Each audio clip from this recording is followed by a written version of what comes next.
Hello everyone. तो देखिए आज है 17 अप्रैल। तो चलिए स्टार्ट करते हैं आज का द हिंदू एनालिसिस। तो देखिए पहले हम एडिटोरियल डिस्कस कर लेते हैं।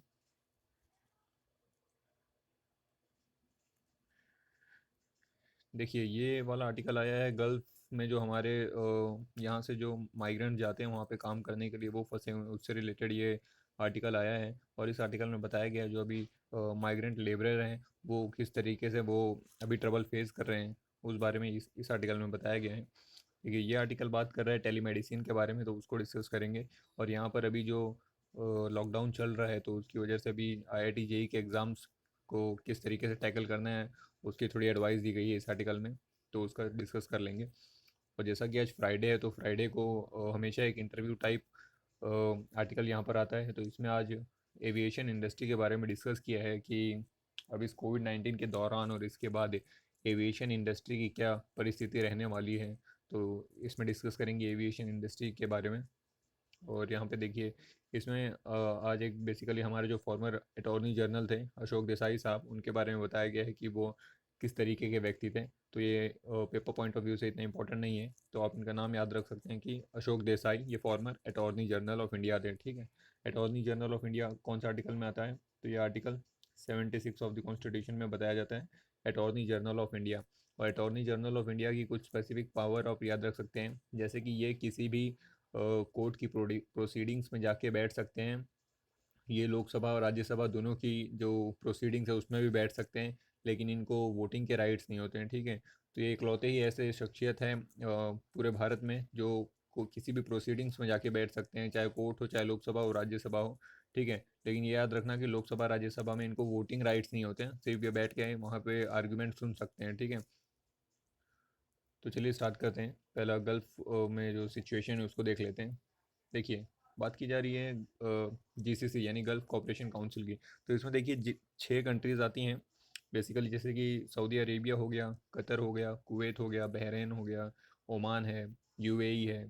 ठीक है, तो ये सब ऐसे 6 कंट्री जो हैं ये गल्फ़ कॉपरेशन काउंसिल बनाते हैं। तो यहाँ पर हमारे करीब करीब 8 करोड़ वर्कर हमारे देश से जाते हैं वहाँ पे काम करने के लिए। ठीक है, तो इसमें थोड़ी बहुत उनके बारे में स्पेसिफिकेशन दी गई है कि जैसे कि इसमें से 50% तो अनस्किल्ड होते हैं, 30% सेमी स्किल्ड होते हैं और 20% होते हैं जो स्किल्ड होते हैं। ठीक है, तो बेसिकली अभी इम्पोर्टेंट ये है कि उनकी अभी क्या परिस्थिति चल रही है और वो वहाँ पे फंस गए हैं तो उसके ऊपर क्या बातचीत हो रही है। ठीक है, तो बताया जा रहा है कि ये जो वर्कर हैं ये हमारे रेमिटेंसेस का एक बहुत बड़ा मेजर सोर्स है। ठीक है, आप जैसे कि आप सब जानते होंगे कि भारत रेमिटेंसेस के मामले में दुनिया का नंबर 1 देश है। रेमिटेंसेस क्या होते हैं, तो जैसे कि हमारे देश के जो लोग हैं वो बाहर जाते हैं काम करने के लिए, फिर वो वहाँ से अपने फैमिलीज़ को जो पैसे रिटर्न भेजते हैं उसे क्या कहते हैं, उसे रेमिटेंसेस कहते हैं। ठीक है, तो इससे हमारे देश का फॉरेन करेंसी इंक्रीज़ होता है। ठीक है, तो फिर जो डॉलर वगैरह है वो हमारे देश में काफ़ी अच्छी क्वांटिटी में मौजूद रहता है, इससे हमारी करेंसी भी स्ट्रेंथन होती है। ठीक है, तो ऐसे 40% जो फॉरेन एक्सचेंज है वो इसी रेमिटेंसेस से मिलते हैं हमें। ठीक है, तो ये एक डाटा बताया गया है। और अभी वो लोग वहाँ पर फंस चुके हैं, काफ़ी लेबर्स हैं, काफ़ी माइग्रेंट वर्कर्स हैं जो वहाँ पर फंसे हुए हैं। और अभी इंटरनेशनल जो फ़्लाइट्स हैं, जो ट्रांसपोर्टेशन है, उसको भी हॉल्ट कर दिया गया है। कोई भी कंट्री अलाउ नहीं कर रहा है इंटरनेशनल मूवमेंट को।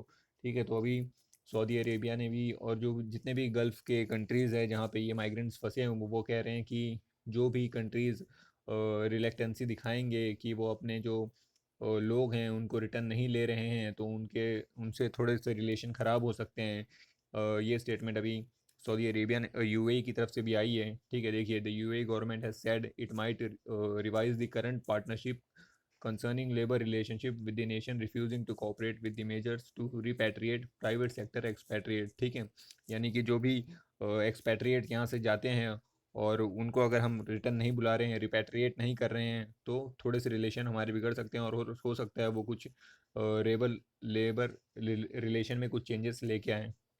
ठीक है, तो बेसिकली इसमें यही बात बताई गई है। तो अभी देखते हैं कि इस पे हमारी सरकार क्या डिसीज़न लेती है, क्या स्टेप फॉरवर्ड करती है कि कैसे उनको वहाँ से लाना चाहिए। तो इसमें हमारे जो केरल के चीफ मिनिस्टर हैं तो उन्होंने, क्योंकि केरला में सबसे ज़्यादा जो माइग्रेंट्स हैं वो विदेश जाते हैं काम करने के लिए, तो पिनाराई विजयन साहब ने अभी कमेंट किया है कि वो भी इसके ऊपर देखेंगे क्या कर सकते हैं। ठीक है, देखिए नेक्स्ट बात करते हैं टेलीमेडिसिन के बारे में।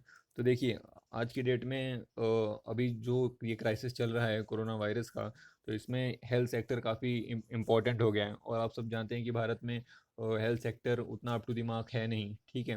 इंडिया का एक वीक पॉइंट है हेल्थ सेक्टर, क्योंकि बहुत सारे लोग रिमोट एरियाज़ में रहते हैं, काफ़ी दूर दूर रहते हैं, और जो हमारे कुछ जो इंफ्रा हेल्थ फैसिलिटीज़ है, जो अच्छी फैसिलिटीज़ हैं, वो शहरों में ही अवेलेबल है।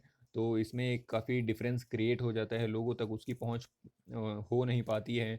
तो इसको हम टैकल करने के लिए जो टेलीमेडिसिन है उसका सहारा ले सकते हैं। आज की डेट में टेक्नोलॉजी की हेल्प से काफ़ी जो ये गैप है इसको कम किया जा सकता है, ठीक है। तो इसमें उसकी ही इम्पोर्टेंस बताई गई है कि कैसे आप टेलीमेडिसिन का इस्तेमाल करके जो लोगों तक रीच पहुंचा सकते हैं, ठीक है। तो अच्छे से अच्छा उनको भी डॉक्टर से कंसल्टेशन हो सकती, तो थोड़ा बहुत लाइफ में हेल्थ में इम्प्रूवमेंट देखने को मिल सकता है, ठीक है।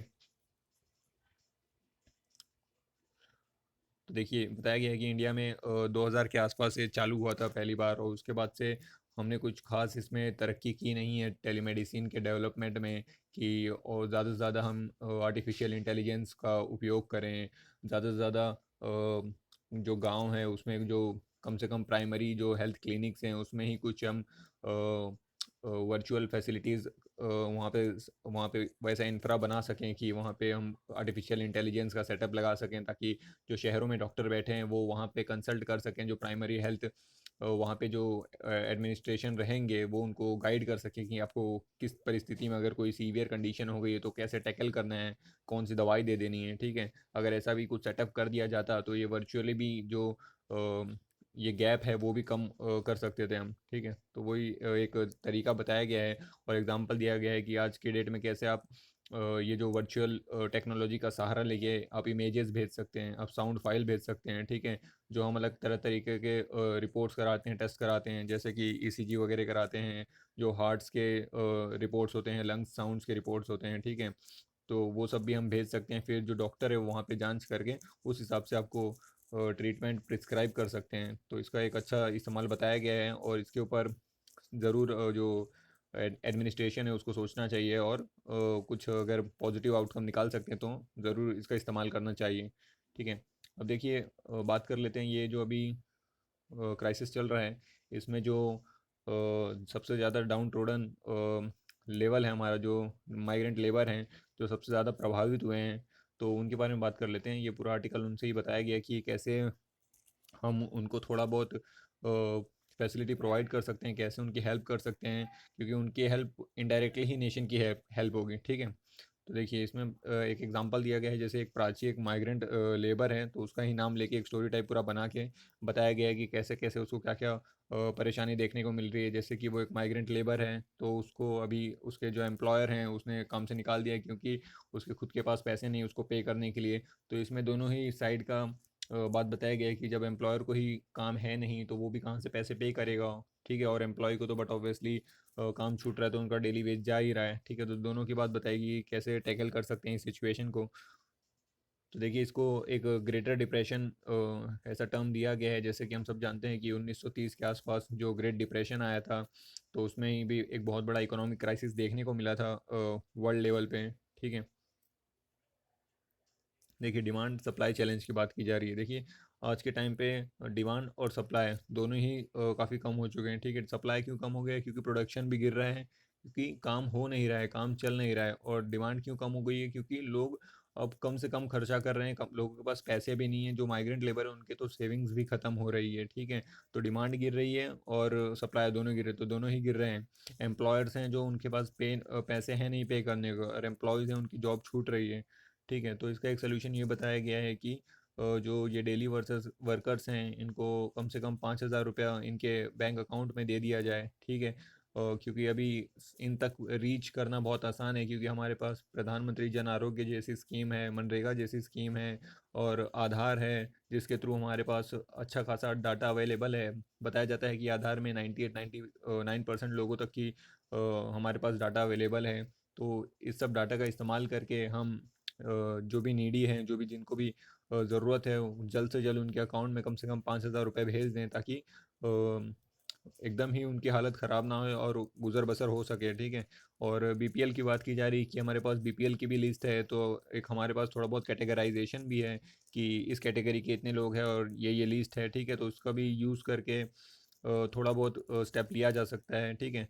और पब्लिक डिस्ट्रीब्यूशन सिस्टम की बात की जा रही है, जैसा कि अभी सरकार ने पीडीएस के थ्रू राशन वगैरह फ्री करने की बात कही है, लेकिन इसमें दिक्कत ये आ रही है कि ठीक है, जिसके पास राशन कार्ड है उसको तो कहीं कहीं मिल जा रहा है राशन, लेकिन बहुत जगह तो राशन शॉप तक ही राशन अभी पहुंचा ही नहीं है। सिर्फ ये गवर्नमेंट ने तो कहते हैं कि एडवाइजरी दे दी है, एक अपना स्टेटमेंट दे दिया है, लेकिन ग्राउंड रियलिटी थोड़ी सी अलग है। राशन शॉप्स तक पहुंच नहीं रहे, और जहां पहुंच रहे हैं वहां पर भी सिर्फ जो राशन कार्ड होल्डर हैं उनको ही अवेलेबल है, ठीक है। और जो जिनके पास आइडेंटिटी प्रूफ नहीं है, राशन कार्ड नहीं है, उनको तो ये भी अवेलेबल नहीं हो रहा है।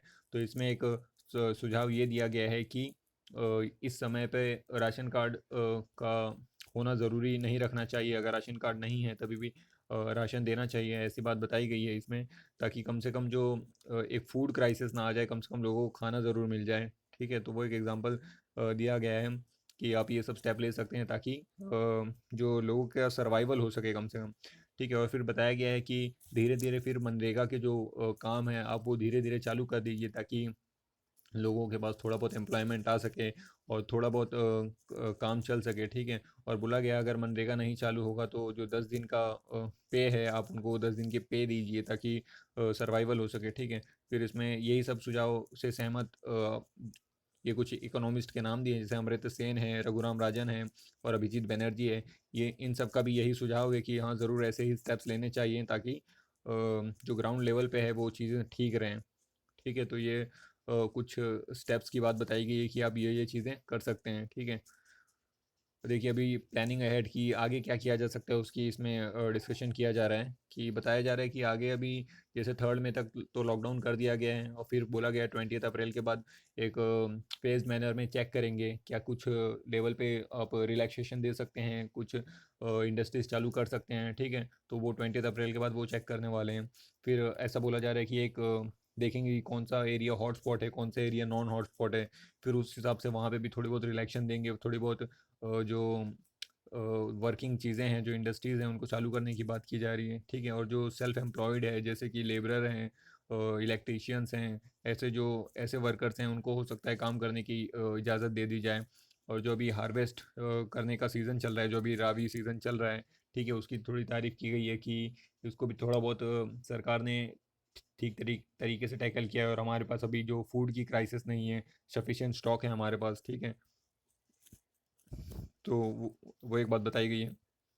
और देखिए फंडिंग दी रिवाइवल, ठीक है, अभी फंडिंग की बात की जा रही है कि कैसे फंडिंग के सहारे अभी इकॉनमी को संभाला जाए, ठीक है। तो देखिए रिजर्व बैंक तो काफ़ी टाइम से ही अपना जो रेपो रेट है वो गिराते ही चल रहा है, और उसने ऐसा भी कहा है कि इकॉनमी को संभालने के लिए अगर और भी गिराना पड़े तो हो सकता है वो और भी में सीवियर स्टेप्स ले सके, और भी जो रेट्स हैं उनको गिरा दें, ठीक है। तो वो आरबीआई ने पहले ही कमेंट कर दिया था, ठीक है। इसमें यूएसए की बात बताई गई है कि यूएसए कैसे एक प्रोग्राम लॉन्च कर रहा है जिससे वो अपने जो फॉर्मल सेक्टर्स हैं, जो बिजनेसमैन हैं, उनको संभाल रहा है, क्योंकि ओवरऑल देखा जाए तो यही जो बिजनेसमैन हैं, यही जो प्राइवेट सेक्टर हैं, यही पूरी इकॉनमी को संभालते हैं, ठीक है। मोस्ट ऑफ द जो इकॉनमी है वो इनके ही भरोसे चलती है, यही जो मेजर टैक्स पेयर्स होते हैं, ठीक है।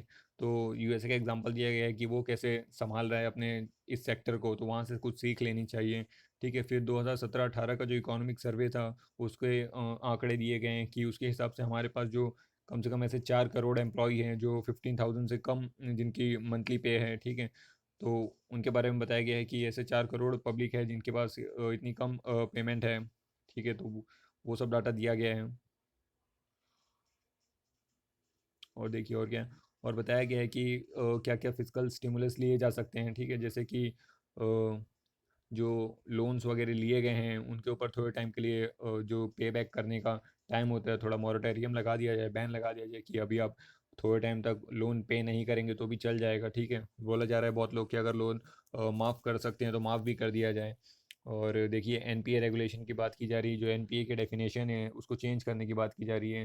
पहले एनपीए के डेफिनेशन में क्या होता था, अगर आप 90 डेज तक पे नहीं करते हैं तो एनपीए डिक्लेयर कर दिया जाता था, नॉन परफॉर्मिंग एसेट, ठीक है। लेकिन अभी कहा जा रहा है कि इसको थोड़ा सा आप चेंज करिए, क्योंकि अभी कंडीशन ही थोड़ी ख़राब चल रही हैं। देखिए मनी वर्सेस मिथ कहा जा रहा है, ठीक है, बोला जा रहा है कि क्या सरकार के पास इतने पैसे हैं कि वो इन सब चीज़ों को संभाल सके, इतना इन्वेस्ट कर सकें। तो देखिए बताया जा रहा है कि ये सब करने में हो सकता है 5-6 लाख करोड़ रुपए खर्च हो जाएं, ठीक है।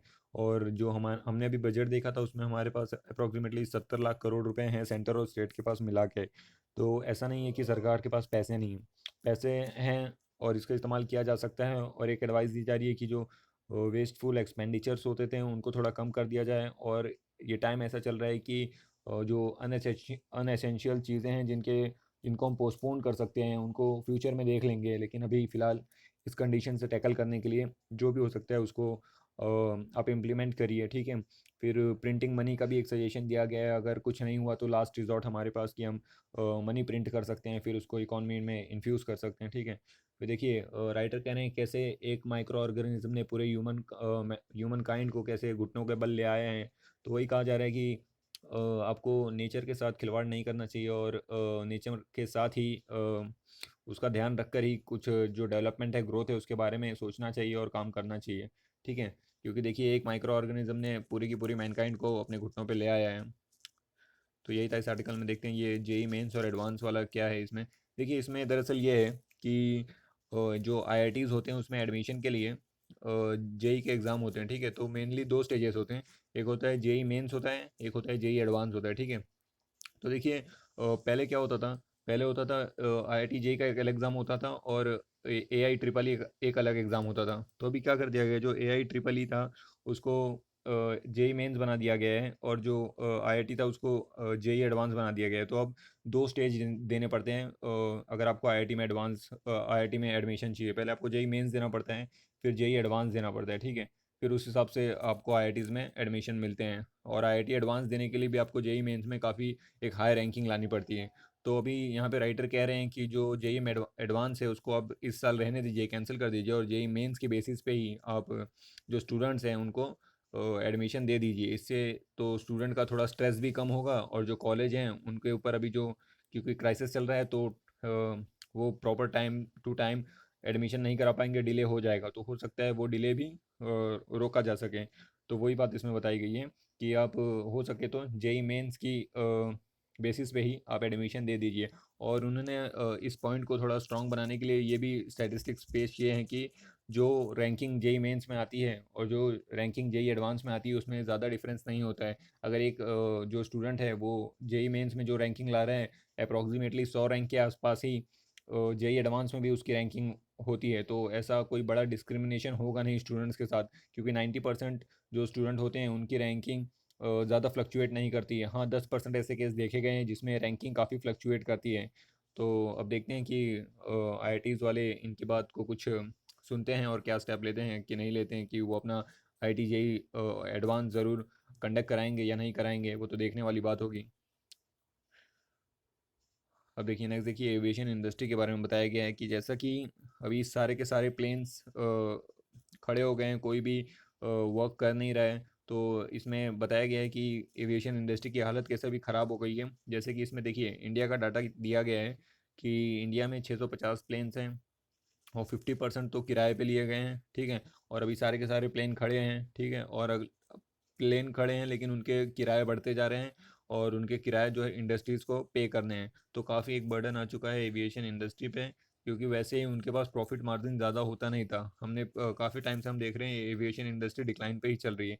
उनका जो एविएशन टरबाइन फ्यूल होते हैं उनकी कॉस्टिंग कितनी हाई होती है, फिर उनके जो स्टाफ्स के पे वगैरह हैं वो भी काफ़ी हाई होते हैं। तो इतनी प्रॉफिटेबल इंडस्ट्री रही नहीं है ये।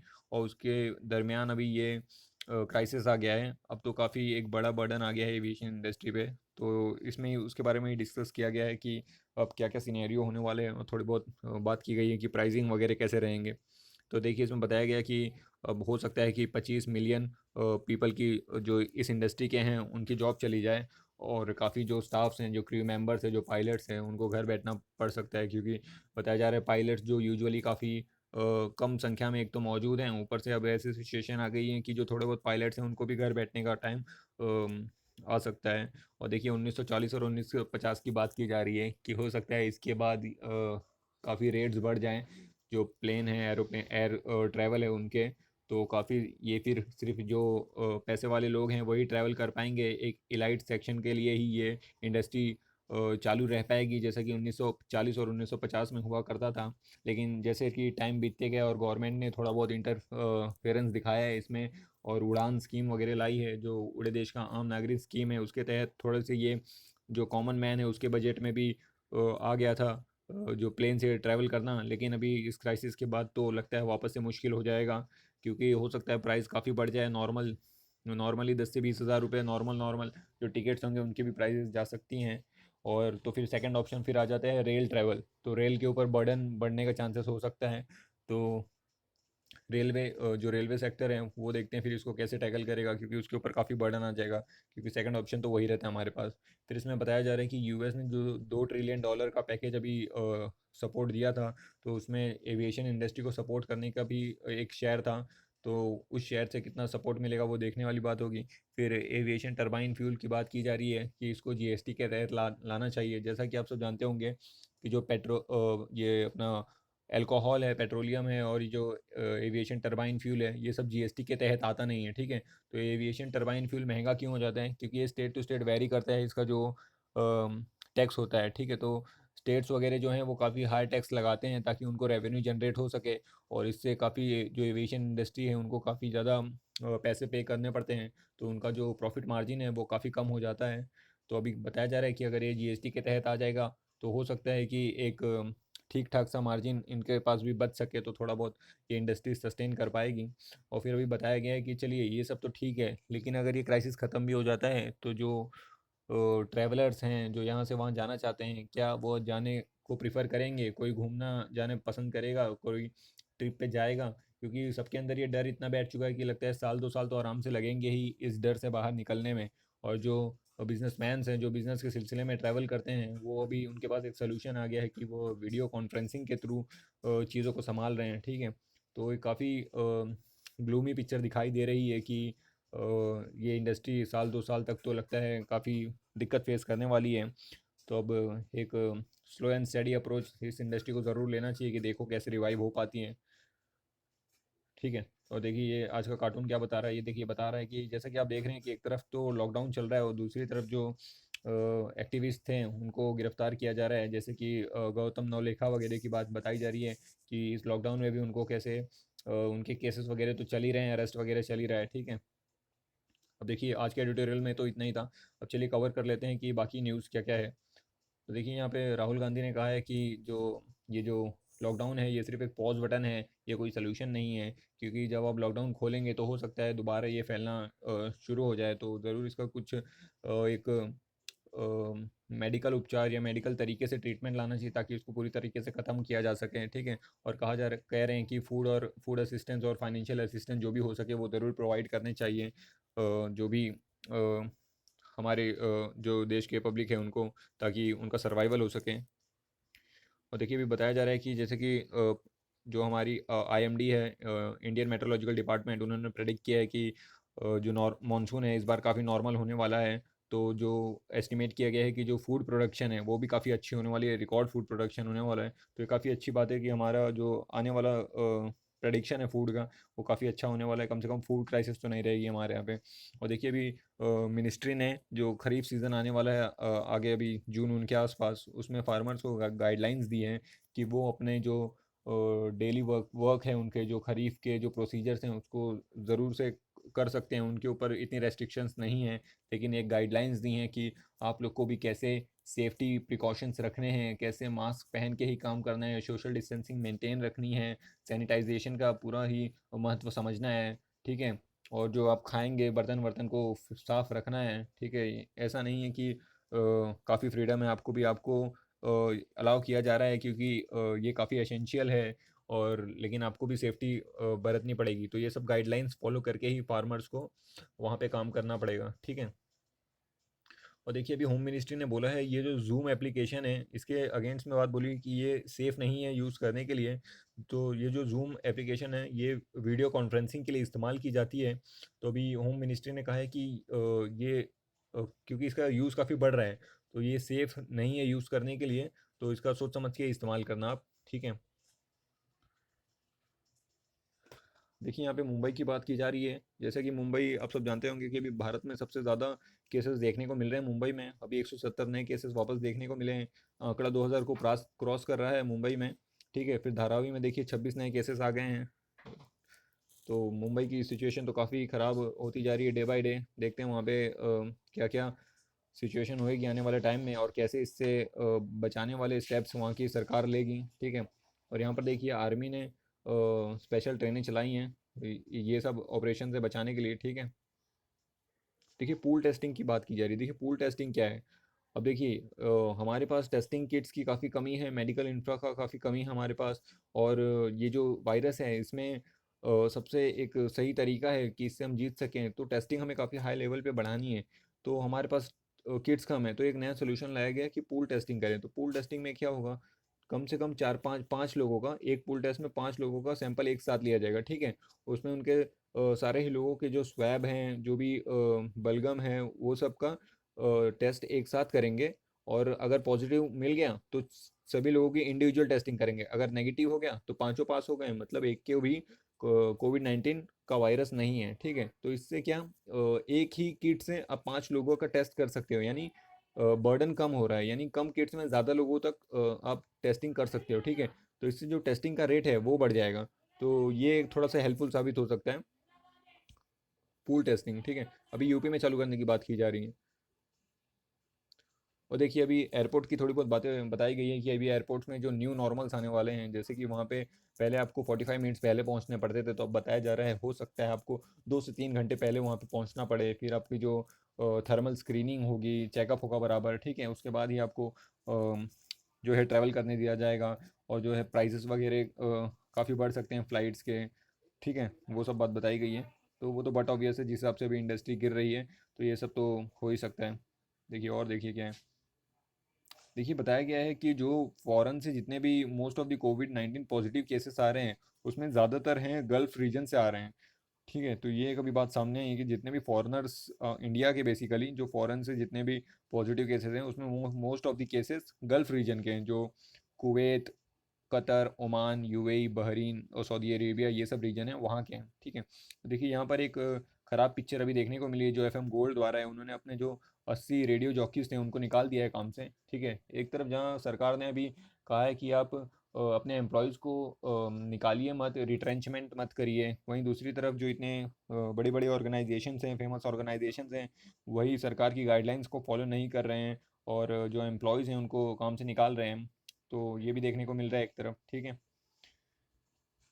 देखिए अभी चाइना से भारत में टेस्टिंग किट मंगवाया गया है। ठीक है, एक बैच आया है अभी टेस्टिंग किट का चाइना से, क्योंकि हम काफ़ी डिपेंडेंट है बाहर के देशों में, हमारे पास अभी उतना प्रोडक्शन है नहीं टेस्टिंग किट का, तो हमें चाइना वगैरह से ही टेस्टिंग किट मंगाने पड़ रहे हैं। ठीक है, तो जो रैपिड टेस्ट के किट्स वगैरह हैं वो सब मंगाए गए हैं अभी, तो हो सकता है टेस्टिंग अभी थोड़ी बहुत इंक्रीज़ की जाए। ठीक है, और देखिए ईपीएफओ की बात बताई जा रही है कि जो ईपीएफओ स्कीम के तहत अभी उन्होंने बोला था कि जो भी इसके अंदर जो भी मेंबर्स हैं वो अपने 3 मंथ की सैलरी ले सकते हैं, या जो भी रिक्वायरमेंट है उनके उतने पैसे निकाल सकते हैं। ठीक है, तो ईपीएफओ ने अभी ये स्कीम निकाली है।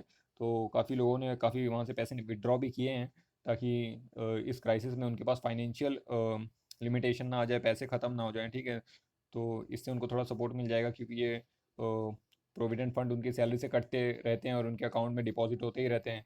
तो उनको ये स्कीम अभी दी गई थी कि आप यहाँ से 3 महीने की सैलरी विड्रॉ करके निकाल सकते हो आप। देखिए यहाँ पर एक सीआरपीएफ की एक मतलब अच्छी पिक्चर आई है कि जो श्रीनगर में एक बच्चे का काफ़ी कंडीशन ख़राब था, तो सीआरपीएफ ने मदद करके उसको ट्रीटमेंट दिलवाया है।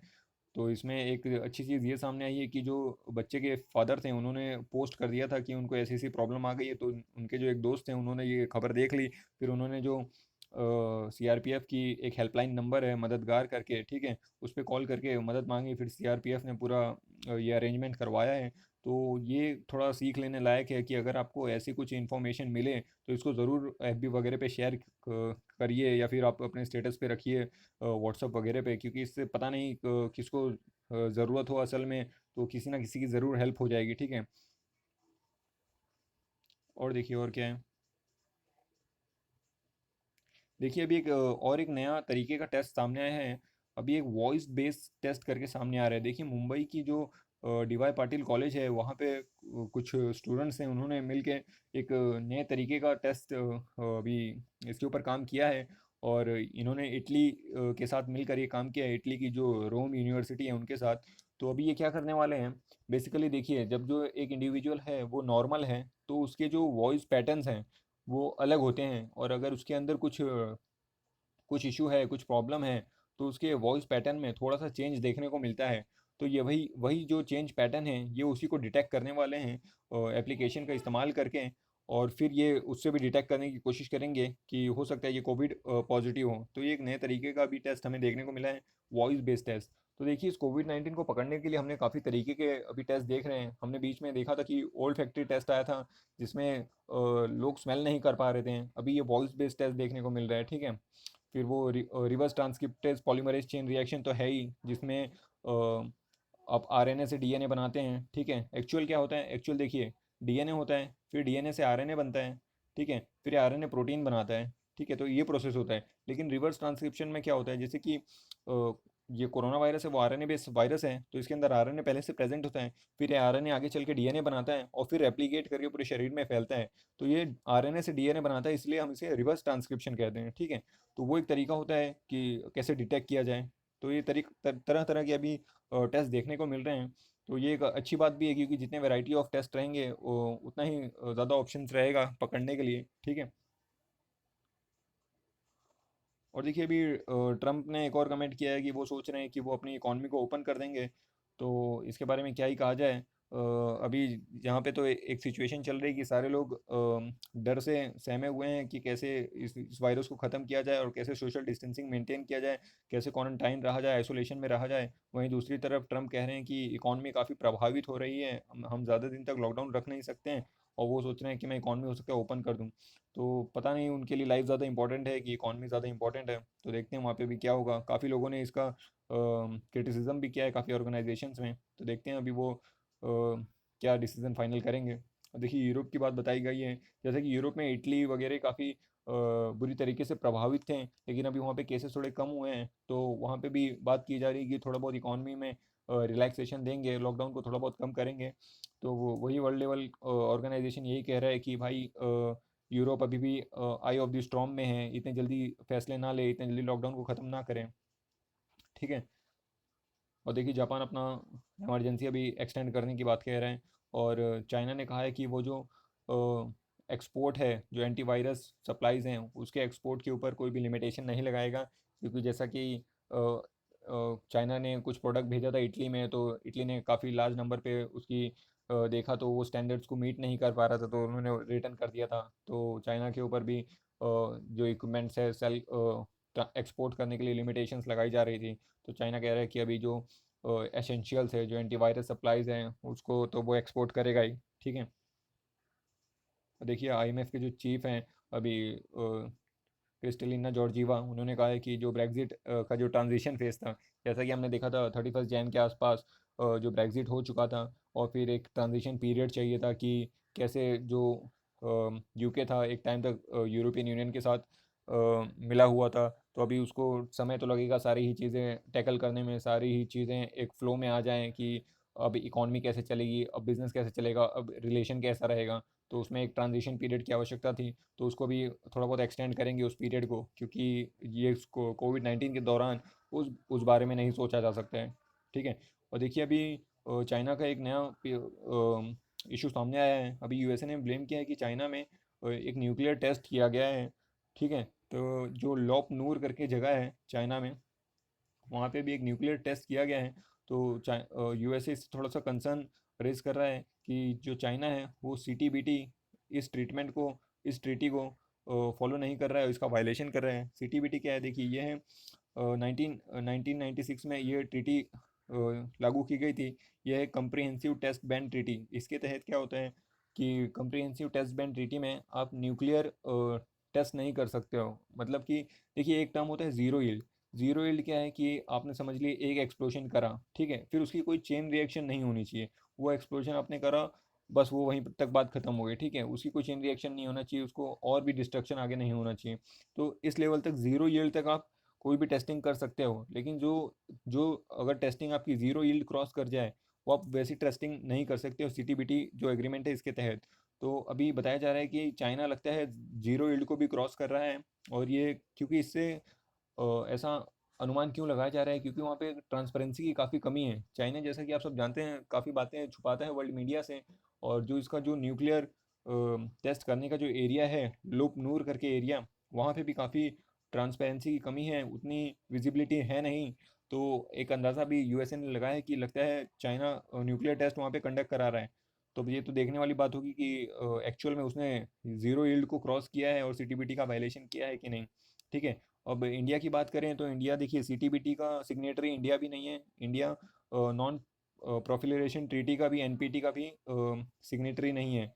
क्योंकि इसके अगर इंडिया इसका सिग्नेटरी होता तो इंडिया ने जो 98 के आसपास न्यूक्लियर के जो एक्सपेरिमेंट किए थे, उसके बाद जो इंडिया भी एक न्यूक्लियर नेशन हो गया था, वो नहीं कर पाता। और इंडिया को एक न्यूक्लियर नेशन बनना काफ़ी आवश्यक था, वरना जो पाकिस्तान वगैरह हैं, जो चाइना वगैरह हैं, वो काफ़ी हार्म कर सकते थे इंडिया को सिर्फ न्यूक्लियर पावर दिखा के। तो इंडिया का अच्छा ही किया कि जो साइन नहीं किया और फिर न्यूक्लियर पावर बन गया, ताकि एक डिटरेंस बना रहे उनके खिलाफ भी कि हमारे पास भी न्यूक्लियर पावर है, और अगर फ्यूचर में कुछ हुआ तो हम भी रिटेलिएट कर सकते हैं।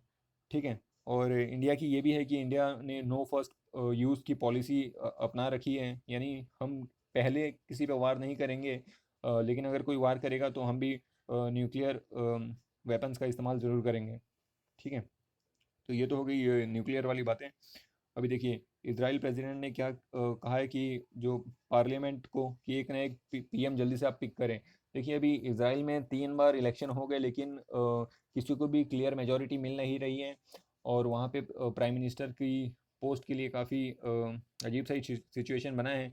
जो वहाँ के फॉर्मर प्राइम मिनिस्टर हैं बेंजामिन नेतन्याहू, और जो उनके कंपटीटर हैं बेनी गैंट्स, बीच में बात चली थी कि जो थर्ड इलेक्शन के बाद हैं वो दोनों ही अपनी कोalition की सरकार बनाएंगे, लेकिन उनकी बातें हो नहीं पाई और कोalition की सरकार नहीं बन पाई है। तो अभी देखते हैं कि वहाँ पे किसकी सरकार बनती है, क्योंकि अभी प्रेसिडेंट ने कहा है पार्लियामेंट को, अब जल्दी से जल्दी एक पीएम पिक करिए। ठीक है। अब इसराइल की बात बता दूं तो आपको, इसराइल एक टेक्नोलॉजिकली बहुत ही एडवांस देश है, और इंडिया ने इसराइल से जो ड्रिप इरिगेशन है, इसका कंसेप्ट इसराइल से यूज़ किया है। हम अपने फार्मिंग में ड्रिप इरिगेशन यूज़ करके काफ़ी वाटर को कंजर्व कर सकते हैं, और जहाँ रिक्वायरमेंट है, जितनी रिक्वायरमेंट है उतना ही वाटर यूज़ कर सकते हैं, क्योंकि वाटर क्राइसिस भी एक बहुत बड़ा मेजर इशू है। ठीक है। और देखिए साउथ कोरिया की जो भी रूलिंग पार्टी थी, उन्होंने ही वापस से जीत दर्ज की है। जैसे कि आप सब जानते हैं साउथ कोरिया में कुछ टाइम पहले ही इलेक्शन हुआ है। और यहाँ पे देखिए चाइना की बात बताई जा रही है कि चाइना ने अपना जो वेट मार्केट है उसको दोबारा से चालू कर दिया है। तो इसका भी काफ़ी क्रिटिसिज्म हो रहा है कि जो जो एपिसेंटर था जहाँ से मेन ये चालू हुआ है वायरस, उसको वापस से चालू कर दिया गया है ये वेट मार्केट। तो देखते हैं अभी इसका वर्ल्ड लेवल पे क्या बातें होती हैं इसके अगेंस्ट में। देखिए यूके में जो माइनॉरिटीज़ हैं उनके ज़्यादा केसेस देखने को मिल रहे हैं। ठीक है। तो अभी ये आंकड़ा देखने को मिला है कि जहाँ पे जो माइनॉरिटीज सेक्शन है, वो 1/3 ऑफ दी जो इन्फेक्टेड पीपल है उसमें 1/3 तो सिर्फ माइनॉरिटीज़ हैं। ठीक है। तो ये एक पॉइंट देखने को मिला है अभी यूके में। देखिए ये इकॉनमी वाले पेज पे बताया जा रहा है कि रुपी है अब तक के सबसे लो लो पे आ गया है। जैसा कि हमने कल भी डिस्कस किया था कि रुपी गिर रहा है, लेकिन आज वापस से और नीचे गिर चुका है। ठीक है। तो ये अभी क्योंकि सारे ही लोगों ने अपने पैसे इंडिया में से विड्रॉ कर लिए हैं, रेमिटेंसेस भी उतने आ नहीं रहे हैं। ठीक है। इंपोर्ट एक्सपोर्ट भी बंद है, तो उतने फॉरेन करेंसीज हमारे पास है नहीं, तो उसकी डेफिशिएंसी हो रही है। तो फिर एज़ कम्पेयर टू डॉलर जो रुपये की प्राइस है वो गिरते ही जा रही है। ठीक है। और देखिए सभी सेक्टर पे इसका प्रभाव देखने को मिल रहा है। टेक्सटाइल के जो एक्सपोर्ट्स थे वो सब गिर गए हैं, शुगर इंडस्ट्री गिर रही है। देखिए अभी जो एसबीआई है उसने बोला है कि जो फाइनेंशियल ईयर 21 है उसमें जो रियल जीडीपी रहेगी उसको वो अप्रॉक्सीमेटली 1.1% से ग्रो करेगी। ठीक है। अब देखिए दो होता है, एक होता है रियल जीडीपी और एक होता है नॉमिनल जीडीपी। ठीक है। तो रियल जीडीपी क्या होता है, इसमें हम इन्फ्लेशन को काउंट नहीं करते हैं, और नॉमिनल जीडीपी में हम इन्फ्लेशन को कंसीडर करके अपनी जीडीपी को देखते हैं। सपोज करिए कि इन्फ्लेशन 10% चल रहा है। ठीक है। और जो एक्चुअल जीडीपी ग्रोथ है वो 5% है, तो इसको कंसीडर करेंगे तो मल्टीप्लाई करेंगे तो 50 हो जाएगा। ठीक है। और जो रियल जीडीपी है इसमें आप जो इन्फ्लेशन फैक्टर है उसको कंसीडर ही नहीं करते हैं, तो रियल जीडीपी नॉमिनल जीडीपी से कम दिखाई देती है। ठीक है। लेकिन अगर आपको कंट्री की एक्चुअल जीडीपी चेक करनी है, ग्रोथ चेक करना है, तो रियल जीडीपी से चेक करना ज़्यादा सही रहता है। देखिए विश्वनाथन आनंद जी को ये तो फैक्ट है, ये पेपर में नहीं पूछेगा, लेकिन एक बार आप देख लीजिए कि जो विश्वनाथ आनंद जी है उनको वर्ल्ड वर्ल्ड वाइड फंड का एम्बेसडर बनाया गया है। ठीक है, किसका? वर्ल्ड वाइड फंड का। और देखिए और क्या है स्पोर्ट्स सेक्शन में। और देखिए अभी जो आईपीएल है उसको भी फाइनली एक ऑफिशियल स्टेटमेंट दे दिया गया है कि उसको पोस्टपोन कर दिया गया है। ठीक है, अभी तक ऑफिशियल स्टेटमेंट आया नहीं था कि उसको पोस्टपोन करने वाले हैं कि नहीं, लेकिन अभी फाइनली ऑफिशियल स्टेटमेंट दे दिया गया है कि उसको पोस्टपोन कर दिया गया है। ठीक है, और देखिए यहाँ अरुणाचल प्रदेश में एक नए तरीके का भी सांप देखा गया है। ठीक है, इसका देखिए साइंटिफिक नाम क्या है? Trimeresurus salazar. क्या है? Trimeresurus salazar. तो कहाँ पाया गया? ये अरुणाचल प्रदेश में। ठीक है, तो आप नाम याद रख सकते हैं, हो सकता है ये नाम पूछ लिया जाए। क्या है ये? Trimeresurus salazar. ठीक है।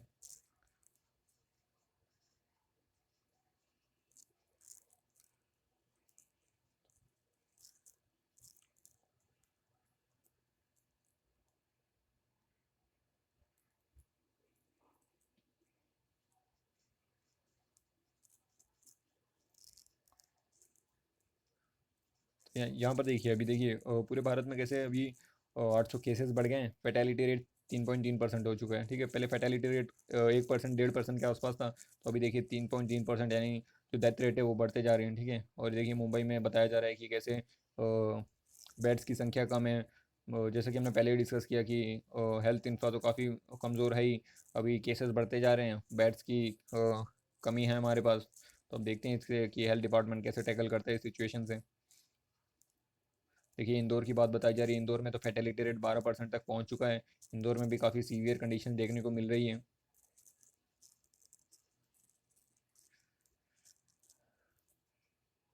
देखिए यहाँ पर देखिए एक अभी एक न्यूज़ सामने आई है कि जो एक डिलीवरी बॉय था वो काफ़ी पॉजिटिव था, जो पिज़्ज़ा डिलीवर किया करता था, उसने 72 हाउस को पिज़्ज़ा डिलीवर किए थे। तो फाइनली वो पॉजिटिव पाया गया, तो वो एक अलग ही अप्रिहेंशन देखने को मिल रहा है लोगों में कि ऐसे भी फैल सकता है, तो इसके ऊपर भी कुछ स्टेप लेना चाहिए।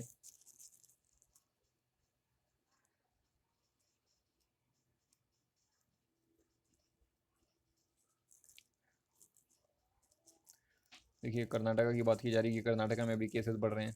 ठीक है, और कर्नाटका का सबसे जो सदर्न स्टेट है उसमें सबसे कम टेस्टिंग कर्नाटका में पाई जा रही है। ठीक है, तो बस इतना ही था आज के द हिंदू एनालिसिस में। तो अब मिलेंगे हम कल के एनालिसिस के साथ, तब तक के लिए चलिए शुक्रिया।